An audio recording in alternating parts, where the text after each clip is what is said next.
بسم اللہ الرحمن الرحیم۔ رب ذوالجلال کے بابرکت نام سے شروع کرتا ہوں جو دلوں کے راز خوب جانتا ہے۔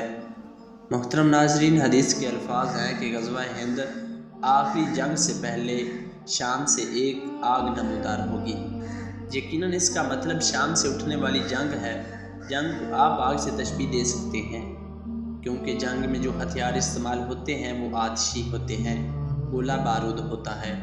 اس لیے حدیث کے الفاظ کا مطلب یہی ہے کہ آخری جنگ سے پہلے جو جنگ شروع ہوگی وہ شام سے ہوگی۔ ناظرین، اگر حالیہ دنوں کی بات کی جائے تو فلسطین کا اسرائیل کے اوپر حملہ اور اس کے بعد اسرائیل پلٹ کر وار کرے گا، اور خبریں یہی موصول ہو رہی ہیں کہ شام کے اوپر اسرائیل حملہ کر دے گا، کیونکہ شام لبنان نے مل کر اسرائیل پر حملہ کیا ہے۔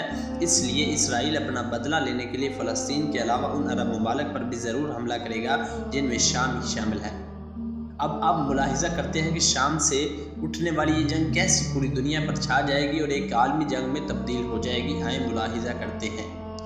جو لوگ سید الانبیاء صلی اللہ علیہ وآلہ وسلم کی علم حدیث کے دریا میں غوطہ زن ہیں، ان کے نزدیک اب امن نہیں بلکہ ایک طویل خونریزی اور بہت بڑی جنگ ہماری راہ دیکھ رہی ہے۔ یہ پرفتن دور ہے۔ رسول کریم صلی اللہ علیہ وآلہ وسلم نے فرمایا، تم پر 4 فتنے آئیں گے۔ پہلے فتنے میں خونریزی کو حلال سمجھا جائے گا، دوسرے فتنے میں خون اور مالوں کو حلال سمجھا جائے گا، تیسرے فتنے میں خون، مال اور شرمگاہوں کو حلال سمجھا جائے گا، اور چوتھا فتنہ بہرا، اندھا اور سب پر چھا جانے والا ہوگا۔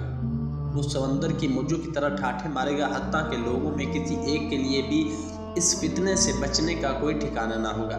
محترم ناظرین، اگر آج کی دنیا، آج کے حالات کو دیکھا جائے تو فتنوں کا دور ہے۔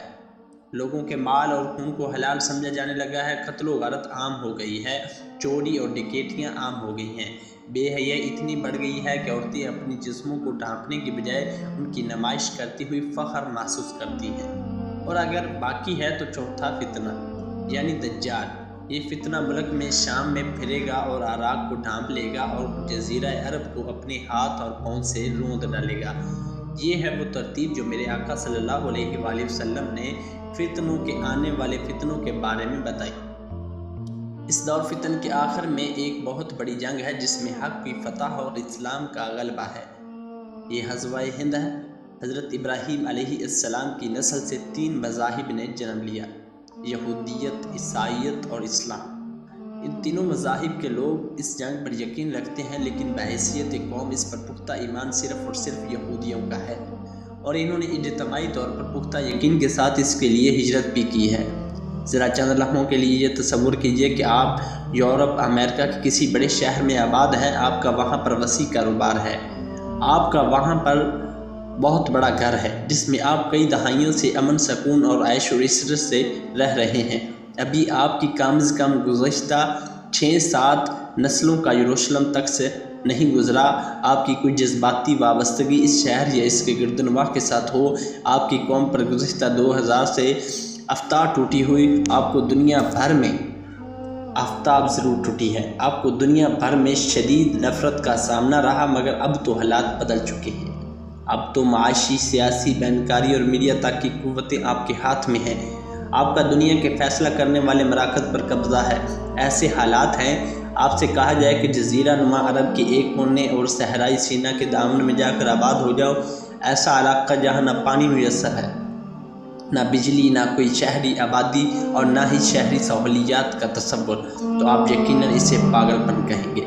لیکن یہودی 1920 سے آہستہ آہستہ اپنا کاروبار چھوڑ کر یہاں پر آباد ہونا شروع ہوئے، دفاع اور تلبیب جیسے صحرائی علاقوں میں جہاں چاروں جانب ریت اور ارد گرد آباد دشمن جنگ۔ یہودیوں پر شدید ظلم و ستم ہوا، لیکن وہ ڈٹے رہے، اور اتحادی افواج کی فتح کے بعد وہ ان ملکوں میں مستحکم ہو گئے۔ ہونا تو یہ چاہیے تھا کہ وہ اب انہی ملکوں میں رہتے اور اقتدار کے مزے لوٹتے، لیکن وہ یروشلم کے آس پاس آ گئے۔ انہوں نے ایک خود مختار قومی ریاست بنائی، اسے سیکولر نہیں مذہبی ریاست رکھا، اور تورات کو اس کا آئین قرار دیا۔ ریاست بنتے ہی پہلے عرب اسرائیل جنگ ہوئی، لیکن کسی یہودی میں عدم تحفظ کا احساس پیدا نہ ہوا۔ کوئی اسرائیل چھوڑ کر نہیں بھاگا، بلکہ آج کے دن تک امریکہ اور یورپ کے خوشحال یہودیوں کا وہاں آ کر آباد ہونے کا سلسلہ جاری ہے۔ یہ سب یہاں کاروبار کرنے، شہر آباد کرنے یا کسی پر فضا کا مقام پر زندگی گزارنے کے لیے جمع نہیں ہو رہے، یہ ایک بہت بڑی عالمگیر جنگ کے لیے جمع ہو رہے ہیں، جس کے بعد انہیں یقین ہے کہ ان کے ایک ایسی حکومت قائم ہوگی جو پوری دنیا پر حکمران ہوگی اور جس کا ہیڈ کوارٹر یروشلم ہوگا، جہاں ان کا مسیحا آئے گا۔ یہاں ایک آنکھ والا یہ ہیکل سلیمانی دوبارہ تعمیر ہوگا اور وہ اپنا عروج دیکھیں گے۔ یا تمام مسلم امہ میں 10% لوگوں کو بھی اس بات کا ادراک ہے کہ وہ سب کے سب ہم سے لڑنے کے لیے جمع ہوئے ہیں۔ کیا ہمارے ممبر و محراب پر سید الانبیاء کے بیان کردہ وہ حدیث جو متفق علیہ ہے بیان ہوتی ہے؟ آپ نے فرمایا قیامت اس وقت تک قائم نہیں ہوگی جہاں تک کہ تم یہودیوں سے جنگ کرو، یہاں تک کہ وہ پتھر جس کے پیچھے یہودی ہوگا کہے گا اے مسلم یہ دیکھو ایک یہودی میرے پیچھے چھپا ہوا ہے۔ بخاری شریف کی ایک حدیث ہے، ایسی ہی ایک حدیث مسلم شریف میں بھی درج ہے جس میں ایک اضافہ ہے، یہودی پتھر یا درخت کے پیچھے چھپیں گے تو پتھر یا درخت کہے گا اے مسلمان، اے اللہ کے بندے یہ یہودی میرے پیچھے ہے سوائے غرق کے درخت کے، کیونکہ وہ یہودیوں کا درخت ہے۔ یہ وہ عالمی جنگ جس کے تمام تیاریاں دوسری جانب سے مکمل ہے، لیکن اس جنگ سے پہلے مسلم امہ ایک بہت بڑے پرفتن دور سے گزرے گی۔ یہ وہی فتنے ہیں جو اندھے، گونگے اور بہرے ہیں۔ یہ فتنے 400 ہیں اور اس وقت ہر ملک میں پھیلے ہوئے ہیں۔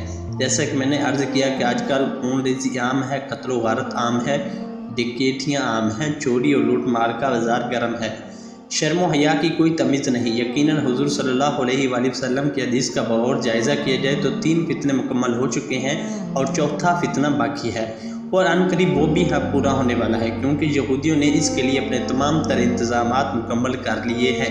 اب یقیناً شام سے اٹھنے والی جنگ ہی وہ آگ ہے جس کے بارے میں حضور نبی کریم صلی اللہ علیہ وآلہ وسلم نے فرمایا تھا کہ شام سے ایک آگ نمودار ہوگی جو پوری دنیا پر چھا جائے گی۔ تو میرے محترم عزیز دوستوں انتظار فرمائیے گا۔ امید کرتا ہوں کہ ویڈیو آپ دوستوں کو پسند آئی ہوگی۔ اگر آپ ہمارے چینل پر نئے ہیں تو چینل کو سبسکرائب کر دیں اور گھنٹی کے بٹن کو ضرور دبا دیں تاکہ میری نئی آنے والی ویڈیو پر وقت آپ تک پہنچ سکے۔ انہی لفظوں کے ساتھ میں اجازت چاہوں گا۔